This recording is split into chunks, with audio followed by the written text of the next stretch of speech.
Kabilang na sa mga person of interest ng pulisya ang Pilipinang live-in partner ng pinatay na American marine biologist sa Negros Oriental.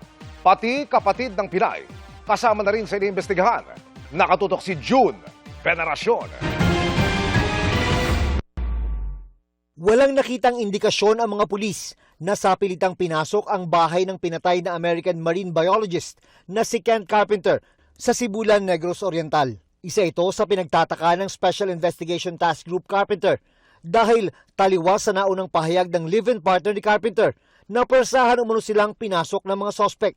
Palaisipan din daw sa Philippine National Police na pinatay ng mga sospek ang American national pero hindi ang kanyang 34 na taong gulang na live-in partner. Siyempre tinitignan din natin, why would you leave a witness? That's unusual. And she was left unharmed, relatively unharmed. Ay siyempre it will pose some questions to the mind of the investigators. Kaya kabilang na ngayon sa mga iniimbestigahan bilang person of interest ang kinakasama ni Carpenter. Sa ngayon, sir, she is still considered POI, sir.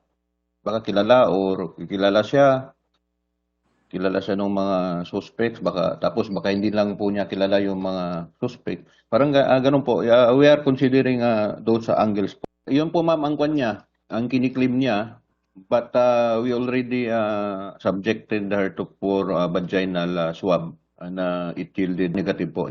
Ayon sa pulisya, 7 taon nang nagsasama si Carpenter at ang kanyang partner at wala umunong away sa kanilang pagkakaalam.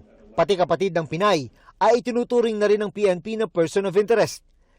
Isa umano kasi ito sa madalas magpunta sa bahay ng American national.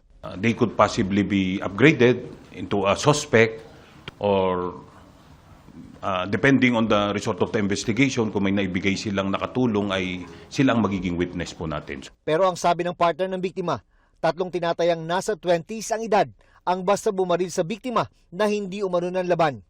Bukod sa mga gamit gaya ng laptop, tinangay umano nila ang cash ni Carpenter na umabot sa 75,000 pesos. Kaya robbery pa rin ang motibong tinututukan ng pulisya. Pero hindi inaalis ng PNP ang ibang posibleng anggulo. Inaalam pa rin ng pulisya kung sino ang 3 sinasabi ng partner na suspect. Isa din po sa mga titingnan natin, baka po naka-drugs o nakainom yung mga suspects, kaya gano'n na lang po kalakas ang loob nila.